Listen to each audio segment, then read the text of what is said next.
ভারত মাতা কি জয় শ্রী রাম, জয় শ্রী রাম, জয় শ্রী রাম। অভিষেক দেবরায়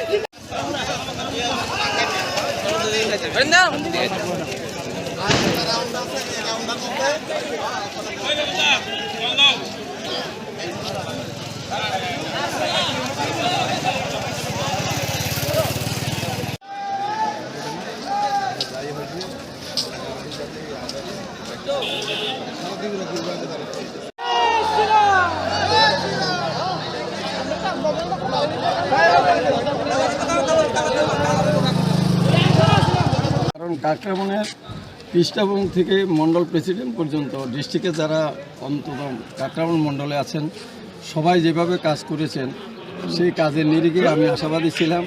সংগঠন সারা ত্রিপুরা রাজ্যের মধ্যে কাকরাবন ভালো ছিল এবং তারা কাজ করেছেন।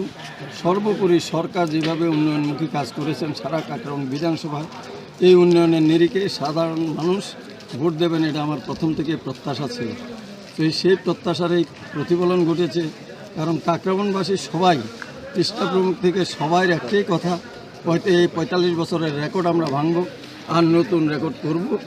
ভারতীয় জনতা পার্টির একটা পদ্মফুল আমরা পবিত্র বিধানসভায় পাঠাবো এবং যিনি সিপিআইএমের প্রার্থী ওনাকে পরাজিত করব। এই প্রতিজ্ঞাটা প্রথম থেকেই কাকরাবনের সাধারণ কর্মী থেকে শুরু করে নেতৃত্ব সবাই এটা নিয়েছেন এবং সাধারণ মানুষও সেই ব্যাপারে আমাদের দুহাত তুলে আশীর্বাদ করেছেন। কারণ আপনারা জানেন, আপনারা যদি কাকরাবন ঘোরেন তাহলে দেখবেন যে এমন অনেকগুলি কাজ হয়েছে যে সাক্ষী হিসাবে দাঁড়িয়ে আছে, বলতে হয় না। কাকরাবনের হাসপাতাল, মির্জার হাসপাতাল, কোয়ার্টারগুলো, বিভিন্ন রকমের কৃষিক্ষেত্রে সমস্ত দিক মিলিয়ে এমন কাজ হয়েছে আমাদের গোমতী জেলার মধ্যে অন্য বিধানসভায় এতটা হয়েছে বলে আমার জানা নেই। সব জায়গায় কাজ হয়েছে, কারণ বিজেপি সবকা সাথ সবকা বিকাশ এই মন্ত্রে কাজ করে, শুধু কাকরাবনের জন্য না।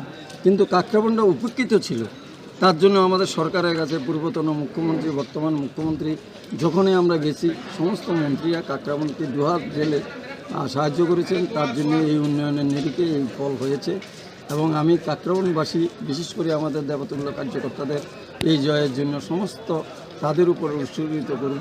তাদের এই পরিশ্রমের ফল হিসেবে আজকে কাকরাবন কেন্দ্রে আমি বিধায়ক হতে পেরেছি। আমার দল এবং আমাদের কর্মী এবং বিশেষ করে কাকরাবনের যে 48,000 ভোটার যারা কাউন্টিংয়ে এসছেন, 54,011 জন ভোটার ছিলেন, 20,660টা পরিবার ছিল, এই সব মিলিয়ে সবাই আশীর্বাদের ফল হিসাবে আজকে এই 2 তারিখ কাকরাবনে এই বিজয় সম্ভব হয়েছে।